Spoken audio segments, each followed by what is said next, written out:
How are S corporations taxed? You may or may not have heard of something called a subchapter S corporation in the past.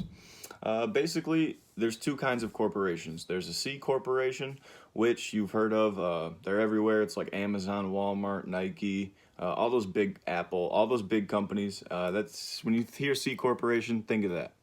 The other kind of corporation is what's known as an S corporation. Now, for us small business owners, an S corporation is far more common than seeing a C corporation. This has to do with taxes mainly.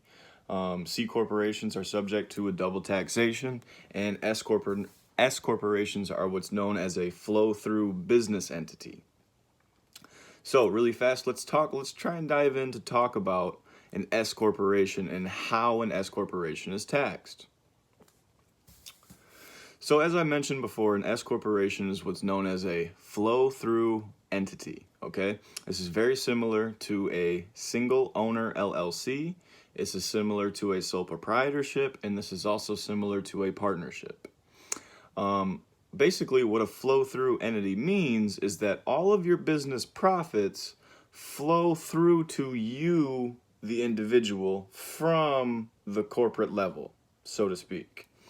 So for instance, let's say that you have a taxable net income in your S corporation of $100,000.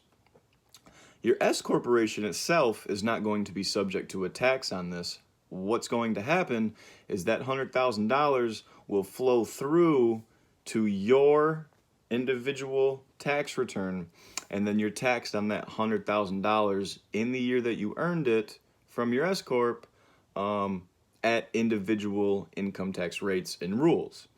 So that is a flow-through entity. The taxable income from the business flows through and goes on your individual tax return, and there is no business tax paid from out of an S corp, an LLC, or a partnership like there would be if it was a C corp like Amazon, Walmart, and all those big guys.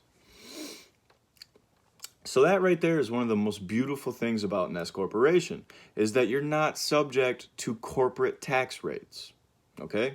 So now let's talk about this though. So how does this work, right? The best way that we can do is compare and contrast this stuff between a C corp and an S corp. So in a C corp, there's this thing called E&P. That would be earnings and profits. And then in your S corp, you have this thing typically, and it's called basis. What's your basis in your S corp? So then, let's say that each of these businesses has $100,000 in income. The S corp and the C corp for the year. So what happens when this $100,000 is earned? So first things first, what we'll do is we'll take a look at the C corporation. So your C corporation ends up with $100,000 in income for the year. Corporate tax rate right now is just a flat rate at 21%. So this C corporation will be subject to $21,000 on that $100,000 of income. Now, this $100,000 will then go into this account called earnings and profits. Okay, this will be important, not really at all. But it goes into this account called earnings and profits. So, but focus over here, $100,000 of income earned by the C Corp. There's $21,000 in tax that needs to be paid. Now, let's say that we want to distribute to the owner this $100,000 that they earned, right? The corporation earned $100,000, so let's make a distribution to the owner of $100,000. Now, to the extent that distribution to the owner is equal to or less than the accumulated earnings and profits of the C corporation, this income goes into earnings and profits. A distribution to the owner that comes out of earnings and profits is what's known as a dividend. Dividends are taxable to the people who receive it. So, corporation earns $100,000, pays its corporate tax rate right here. That $100,000 goes into E&P. And then we have got a distribution to the owner of his profits, okay? However, he's going to get taxed again at the individual rate when he receives that dividend. So they've already paid $21,000 in taxes on this $100,000. The owner wants to go out there, take out his $100,000, and the owner will get taxed again on this $100,000 on his individual tax return. So that gets double taxed by a C Corp. So now, let's bring it over to the S Corporation. So let's say the S Corporation comes in, earns $100,000 in net income, just like this C Corporation over here. An S Corporation does not have a corporate tax rate, okay? So the tax that the S Corporation pays is zero. So then what happens to this $100,000 then? I didn't write it down here, but this $100,000 is basically going to do something similar to what this dividend did over here in the year that it's earned. This is where the S Corp gets its flow-through status. This $100,000 right here will basically flow through to you, the individual, for the year that it's earned, and then the individual will pay taxes on that income. Pretty similar to how the owner of the C Corp paid taxes on this dividend at the individual level when it was received. Except, it doesn't matter if this $100,000 stays inside your corporation or if you take it out. Either way, let's just say that you leave it in to bring the point home. You leave this $100,000 in your corporation. What happens to it then? How's it taxed? It's flowed through in the year that it's earned. This $100,000, whether you leave it in or take it out, will flow through to you, and you will be taxed on it at the individual level, similar to how if you took money out of your C Corporation. I hope that makes sense. Now, let's paint a scenario and look at how cool this is. Let's say that you wanted to now take out this $100,000. So your S Corp earned $100,000 in taxable income. The S Corp itself does not pay any tax.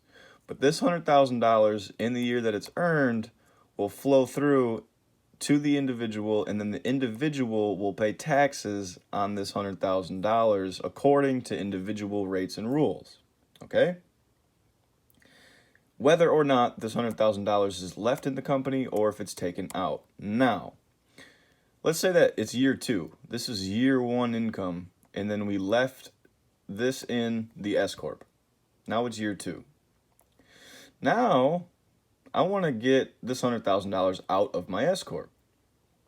Well, over here, I had to pay another tax once I did that, okay?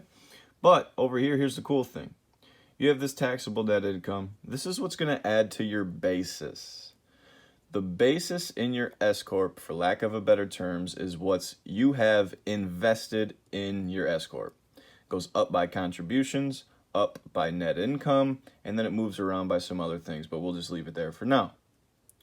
So year 1, here's your S Corp's profits. You left those profits in the company. You were taxed on the S Corp profits at the individual level in the year that it happened. Now, this $100,000 in taxable profit will add to your $100,000 in basis that you have in your S Corp. So in year 2, you're walking around and you say, I want to take out $100,000. Okay, well, let's take a look at your basis. Do you have enough basis? You do. So you've got $100,000 in basis. You want a $100,000 distribution. You will have, in year 2, a $100,000 tax-free distribution when you take that money out of your S Corp. It was taxed once when your corporation earned it, not twice when you took the money out like it was with a C Corp. Taxed once at the corporate level when the corporation earned it, taxed again when it was given to the individual. S Corporation earned it over here, not taxed at the corporate level, taxed at the individual level. This $100,000 was once it flowed through. A couple years later, you want to take out that distribution. As long as the distribution is not in excess of the basis in your S Corp, this distribution will be tax-free.